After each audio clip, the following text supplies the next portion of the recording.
Good evening and welcome to the Power of Now. Inside, outside on Wellness Wednesday. I'm Coach Mitchell. Yeah, I'm Coach Darren. Thank you for joining us tonight.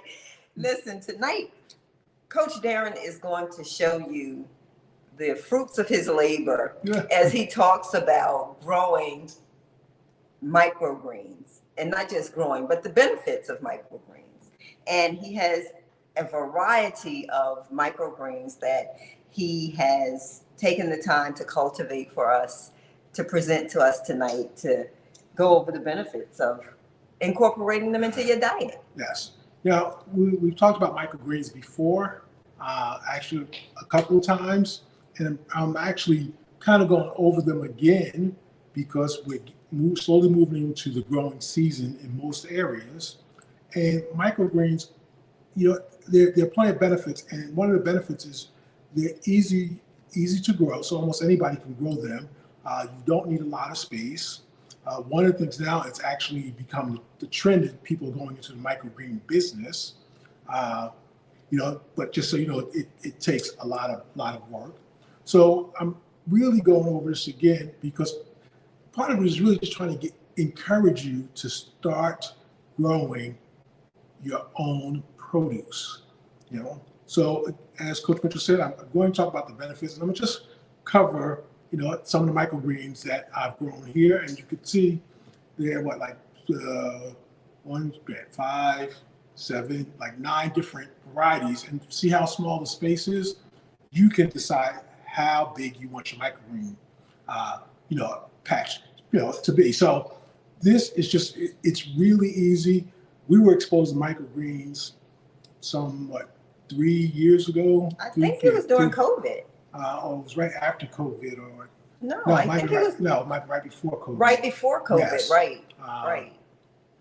But also, Coach, I know you mentioned growing, and the growing season is upon us. But really, microgreens can be grown all year round. Yes. All year round, yes. because you want to really do them indoors. Yes. Right. Unless you have a greenhouse. Yes, but actually, you can actually really just do them. You can do them outdoors. Mm-hmm. Almost like you would do other gardening. But the benefit or the cool thing about it is that you can do them indoors all year round. Mm-hmm. So you can get your variety of vegetables, again, indoors all year round. And as I mentioned before, the thing about there's 3 different things you want to consider. There are sprouts, there are microgreens, and then there are the full-grown vegetable. And it's just different stages of a vegetable. Now, do you have different stages here to show us tonight? No, these are all microgreens. Okay. I've shown sprouts before, and I will actually revisit those as well. Again, sprouts you can just do in a mason jar with water. And the same thing with microgreens. You can grow microgreens in more or less 3. Well, there are multiple, actually, they call media that you can use, and meaning what you can grow them in. There we have here, regular soil, gardening soil. Here. Yes. Okay. And I say regular soil, and I want to emphasize soil is not the same thing as dirt. All right. So this is like potting soil. Okay. So this is microgreens that are growing in soil, right? You can see that. Let me get it a little closer so you can see the actual vegetation that's growing on the pod. There you go. Okay, Coach. Yes. And this one, is grown in what are called leca seeds, L-E-C-A. If you were to Google it, you would get information on them. You could buy them on Amazon, or even get them from let me see if I can get one out. Yeah, it looks like a little Cocoa Puff. Yeah, yes. Which we recommend if you are using those, you want to keep them away from children because they do look like Cocoa Puffs. Yeah. One advantage to using leca seeds, and again, that's L-E-C-A, is that they're reusable. So once you harvest your, microgreens, or if you're actually growing, full-grown plants, you can still use leca, is that you can harvest it and then rinse them and then use them again. And if you're looking for this on Amazon, it's leca balls? Yeah, yes, leca balls, or I think leca, I was going to say pearls, but yeah, again, if you type in LECA, they will definitely come up. And you buy them, in bags. So that's that. And then the last one is, almost what they kind of refer to as soilless, mixture. And that's here. It's the cocoa coir, which is basically from the coconut. Well, it's like coconut hair. Yes. Oh, something's beeping. There we go. I got it, Coach. Okay. There we go. So first, we'll go over what we have here. And in this batch, going back here, this is a mixture of microgreens, but they came in the same pack. So we purchased the seed of what they call mix, and it's a hot mix. So these kind of have a bite to them. So Coach Mitch, you remember what that mixture is? This is mustard, kale, and kohlrabi. Yes. And just keep in mind that pretty much every vegetable, not all, I know tomatoes is one of them that does not have a microgreen sprout stage. But most vegetables too, and I think there might be two others, but again, 4 different vegetables in there and combine to give you a hot spicy mix. I think it's 2 different types of 3 different veggies. Okay. Because you got the green kale, the yellow kale, the green mustard, the yellow mustard, and the kale and the kohlrabi. So you got 2 mustard varieties, a kale and a kohlrabi. Yes.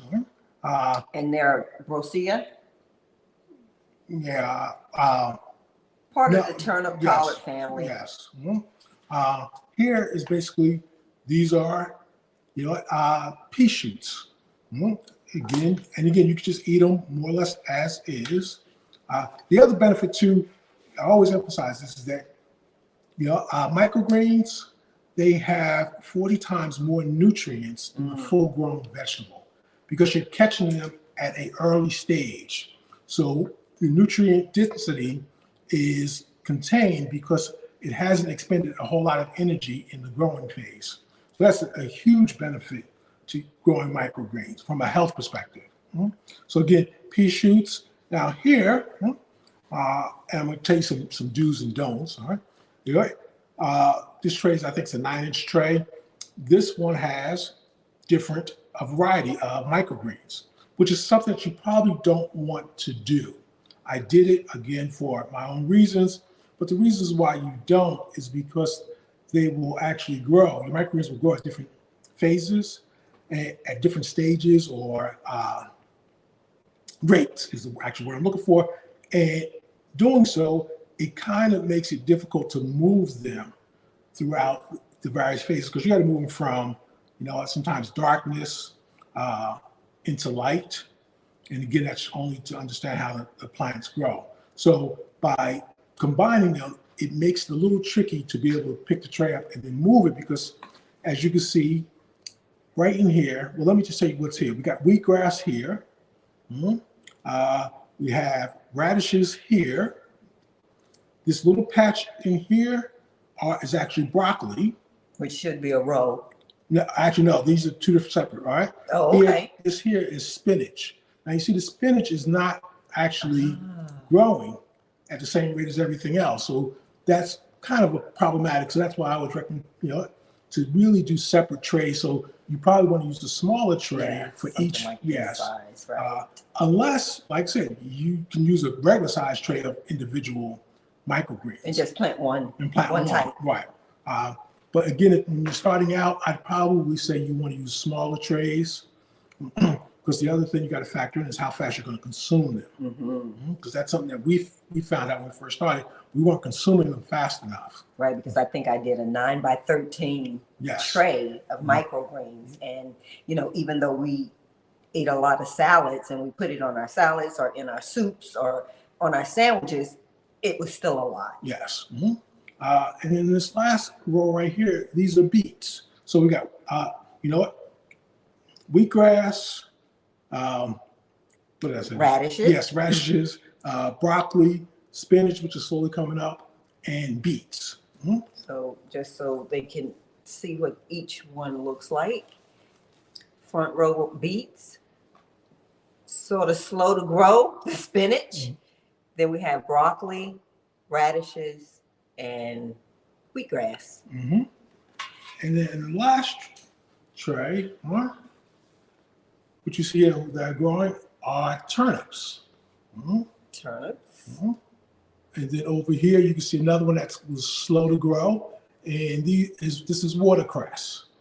It's going to be so good on my salad. So you have there, and again, I'm still a newbie when it comes to growing, microgreens. I'm still learning, but I find it again fascinating.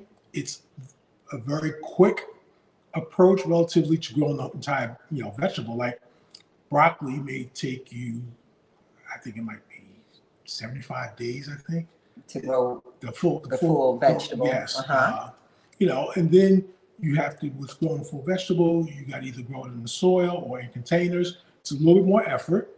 But here at microgreens, you get the experience of the garden with very little space. And pretty much everything here was grown, I think, probably within, say, a 10 to 14 day window. Yep. And they're ready for snipping and eating. Yes. Now, the other thing with microgreens is, for most part, they only can be harvested once, except wheatgrass. Wheatgrass, if you cut it, if you harvest it, it will actually grow again. And pretty much you're going to get 2 harvestings, out of one sowing. But in everything else, it's pretty much once you sow them or harvest them, they're pretty much done. Okay. So, Coach, I can go ahead and cut me some of the mixed greens here, and you just snip it midway stem. Leave your leca ball in place. And really, because we've already misted and treated this with a nice mist, so it's clean. It's growing in a clean environment. There are no gnats or any type of infestation. You don't have to worry about that with the leca balls. Soil, you have to be a little bit mindful and just monitor your microgreens when it comes to the little gnats, the fruit. What do they call them? They're actually fungus gnats. Fungus gnats, right. So, really, this is ready to eat in less than 10 days because this is about, a week old, if that. And when I tell you, it tastes like I have eaten a full, I would say for this particular mix, it's nice and spicy, and it tastes like I bit into a turnip, a spicy turnip, which I love. So, hi. So, that is so good. Yeah, Coach Mitchell mentioned, the gnats, fungus gnats. Anybody has done any, help yourself. Don't mind if I do. Hey, Brother Nate. Hi, Adrian. If anyone has done any growing indoors, indoor plants, that you might run into, we start getting these little bugs that start flying around, and they're fungus gnats. To my knowledge, they don't cause any harm, but they're very annoying. So you'll have to figure out ways to deal with them, and there are a bunch of natural ways, but they really come when we overwater our soil, because that's what they like. They like to, hatch their eggs in the soil. So, if you monitor the soil, you could probably reduce the chances of even having any fungus gnats. And I think that's where this comes into play. On preventing the oversaturation, overwatering. So you want to. Oh yeah, here's the thing. When you start out, pretty much if you're dealing with the soil, or let me go back. If you're dealing with the leca balls, you'll just put some water, in your container, which might be about halfway to fill it. I don't know if you can see the water line, but it's about halfway up the dish here. And, except with the leca balls, you don't have to worry about the fungus gnats. The thing with the leca balls, though, you can buy to really get your microgreens to really grow, like truly blossom. There's nutrients that you can buy that will actually kick the take your microgreens to a whole nother level. Or again, you can use just plain water. These will basically just in water. And then here in the soil, and even with the coconut mats, all right, what you do is after they sprout, you'll just go every day and you'll just mist them sometimes twice a day. Just like that. That's enough. That's enough. And like I said, you just want to keep, you want to keep your soil moist, but not wet. Just hydration, just like us. Plants need to be hydrated as well. So again, that's with the soil. And when you first start with the soil, one of the things that works if you're dealing with fungus gnats, if you're growing anything inside, is to start bottom watering your soil. Because again, they like to go to the top of the soil, and that's where they, again, bury their eggs, and then you just get these little gnats flying around it. And they really are annoying. They're really hard to eradicate. Yes. So you want to try to prevent them from even occurring up front. Nate says that black dirt is good for headaches. 2 spoonfuls full of red clay dirt is good for gut health. Okay. Yes, it is. And we might do a session on red clay because we are in The red clay land down here in North Carolina. So you see red clay here is everywhere. Yes. So again, you want to bottom water your soil. And then over here with the cocoa, the coconut mats, more or less, or the cocoa coir, you can do the same thing. You just mist it. You just want to keep moist, and depending on what the humidity is in your home, like I said, you may want to mist them a couple times a day. Just keep the media, wet, and you can harvest out to pretty much everything here except the spinach, and the beets probably need a couple more days, but the spinach is going, needs a few more days. Not even sure if it's going to actually I see grow. sprouts. Yeah, There's something coming out. It's just going to take a little longer. Yeah, so I'm gonna just hold off and probably harvest everything else. Once you harvest it, then it's you want to probably put it in the refrigerator, probably in a Ziploc bag, and you have, I'm gonna say on average probably about 5 days now to consume them before they start to wilt. How do you want to use them? These are quick things to throw in your smoothies, in your salads. We've all probably had, microgreens. When you go out to a restaurant, they are normally just used for, decoration. They're garnish. There's garnishes on our food. Sometimes people will eat them, but sometimes you'll sit to the side and not think much about it. But now, like I said, you know how to grow them. Again, it is great for nutrition because it has more nutrition than the actual vegetable, and it takes up a lot less space. So for those who, if you're trying to lose weight, and just had a couple conversations about this, when you're trying to lose weight, the focus is always on less calories. And I just want to say, you're better off focusing on more nutrition, eating nutritiously versus worrying about calories. Why is that? Because calories are not the same. Yeah, fundamental principle, calories in, calories out. But 100 calories from a Snickers bar is totally different than 100 calories from, let's say some spinach or kale.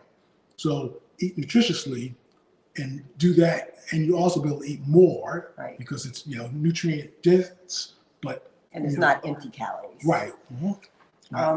We're working on a greenhouse, Nate. We're working on a greenhouse. You have to have the right one, and you have to have the right location. So we're working on a greenhouse.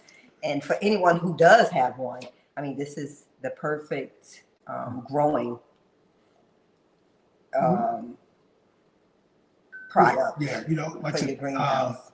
I've seen people grow in, greenhouses, people growing in sheds. Here's the thing. Here's what you need. First of all, naturally you need seeds. And pretty much the same seeds that you buy to grow the full-grown plant can be used to grow sprouts and used to grow microgreens. It's pretty much the same seed. Again, it's just different stages of the plant. Now, and with microgreens, you're basically laying the seeds on top of your, growing media. So, it's not like you're inserting the seed into the soil like you do when you're growing a full-grown plant. That's one thing. Now, we do create the greenhouse effect. The other thing is, besides the seeds, you need what you're going to decide to grow them in. I have found that for the most part, soil tends to give the best yield so far for me. I won't say that that's the norm because I've seen really great yield with leca balls. So, But I think the cocoa core is good as well, because I know when I first started and I sowed the microgreens in the cocoa core, that I got a full tray. yes. So as far as this, the growth rate, I'm not sure if, soil versus the cocoa core or, the leca balls, I don't know because we haven't measured that Yeah, yet. so again, I'm still doing some experiment to really find out which growing platform works best. Okay.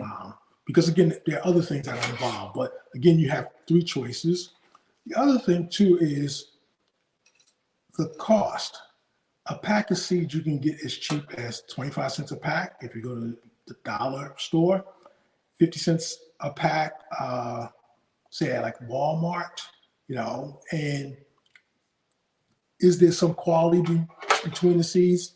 People have their preference, and the quality usually is the germination, how many of the seeds actually will produce something. But again, you can get started. Leca balls, you can buy by the bag, relatively inexpensive, and they're reusable more so than with the soil or the cocoa mats. But again, the cost is relatively inexpensive. And like I said, you can grow, as much as you want. The other thing, almost forgot, is you're going to need especially during the winter, if you're growing indoors, you're going to probably need a light. Now, you could buy a grow light, or you can use what a lot of indoor gardeners use. They call them, the shop lights that you normally see. And you can buy them and they're on chains, which you allow to adjust the height. But that's basically it. Your seeds, your growing media, and lights. Containers. Yes, and the containers. And, I've seen a gentleman, he has grown microgreens in just about any and everything. So you can really do this. It's not a lot of cost involved. Just have an open mind. It may take a couple of tries to get them right, but for the most part, if you get the right growing media, and then you just throw your seeds on. Most of them, you just got to put them in dark for the first few days for them to germinate. And then after that, put them in light and just let nature, take care of the rest other than, misting them. I think it's a great project for the kids or the grandkids as well, because it gets them familiar with the foods that they eat. So, and like my grands love broccoli. So they would be fascinated to see just how broccoli starts out, right? As a leafy vegetable or plant. And then it, develops into this beautiful crown of broccoli. So I think that would be something that the kids would enjoy, especially if you're showing them interest, and investing in that. And actually here with the wheatgrass, for those who get to my hardcore health fanatics, sure you probably have had wheatgrass, incorporate wheatgrass into your regimen. You know you can go get a shot of wheatgrass, and it may cost you a couple of dollars if you go to a health food store. They'll give you a little shot about that. Why not just grow your own wheatgrass for cheaper than that, and you can grow as much as you want. That's up to you. And now you have it, and you can just snip it and throw it in your smoothie, and keep it going. Literally pennies on the dollar. Yes. With very little effort. So your ROI is significantly higher than going to the store and buying it out of convenience. Which is right? pretty much, with all of the things that we started growing.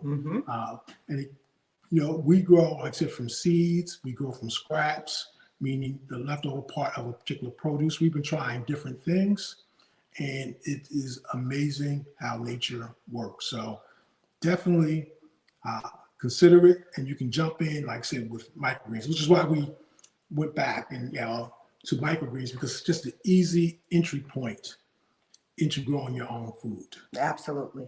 And we enjoy it. Yes. And we hope you do too. Yes. Any other pointers or tips, Coach? No, I think that's it. I kind of just went through things. I hope I didn't go too fast. But again, it's just the exposure. If you have questions, you can always reach out to us. Or go back and replay this video. Yes. And that's pretty much about it. All right. Listen, thank you guys so much for joining us tonight for Inside Outside on Wellness Wednesday. We really hope that you take some of these suggestions and ideas, make them your own, incorporate them into your health and wellness journey. Join us back here on Tuesday for another live, invigorating, empowering, and encouraging discussion on the power of now, Tuesday at 8 p.m. And we'll be back next Wednesday for another episode of Inside Outside on Wellness Wednesday. Have a great night. Good night.